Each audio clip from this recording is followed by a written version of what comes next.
சிம்பிளா நல்ல மிளகு ஜீரகம் ஃப்ளேவரோட ஒரு ஸ்டார்டரா எடுக்கிறதுக்கும், இல்ல உங்க 8-10 மாசம் குழந்தைங்களுக்கு குடுக்கறதா இருந்தாலும், இல்லன்னா அந்த சூப்பை கொஞ்சம் ஸ்பைஸ் சேர்த்தி, ஒரு சிம்பிளா சாதத்துல ஊத்தி சாப்பிடுறதுக்கும் ஏத்தா மாதிரி ஒரு சிக்கன் கிளியர் சூப். பாப்போமா? இப்போ கொஞ்சம் எலும்பு இருக்கிற மாதிரி சிக்கன் எடுத்துக்கோங்க. அதுல கொஞ்சம் மஞ்சத்தூள், மிளகாத்தூள், உப்பு போட்டு கொஞ்சம் நல்லா மிக்ஸ் பண்ணி ஒரு 10 மினிட்ஸ் விட்டுருங்க. இப்போ இந்த சூப்புக்கு அரிசி கழுவுன தண்ணி உங்களுக்கு எவ்வளவு சூப் வேணுமோ அவ்வளோ தண்ணி எடுத்துக்கோங்க. இதுல 1 இன்ச்சுக்கு இஞ்சி நல்லா தட்டி சேர்த்துக்கோங்க. பாதி வெங்காயம் பொடியா கட் பண்ணிக்கோங்க. சின்ன வெங்காயம் இருந்தா இன்னும் நல்லது. கருவேப்பிலை நல்லா தாராளமா சேர்த்துக்கோங்க. இதுதான் சூப்புக்கு நல்ல ஃபிளேவர் கொடுக்கும். மேரினேட் பண்ண சிக்கன், கொஞ்சமா மஞ்சத்தூளும் உப்பும் சேர்த்துக்கோங்க.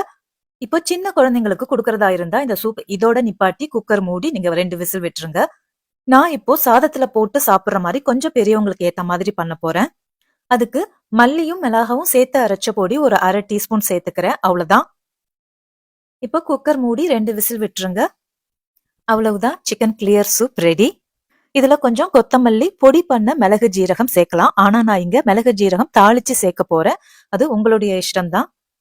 இப்ப தாளிப்புக்கு ஒரு 1/2 டீஸ்பூன் எண்ணெய் விட்டு அதுல பொடி பண்ண மிளகு ஜீரகம் 1 டீஸ்பூன் சேர்த்துட்டு கொஞ்சம் கருவேப்பிலை சேர்த்து தாளிச்சு சூப்ல விட்டீங்கன்னா அவ்வளவுதான், ஒரு சிம்பிளான சிக்கன் கிளியர் சூப் ரெடி. ஒரு ஸ்டார்டருக்கோ இல்ல குட்டி குழந்தைங்களுக்கு கொடுக்கறதுக்கோ ஏத்த ஒரு சூப்பு.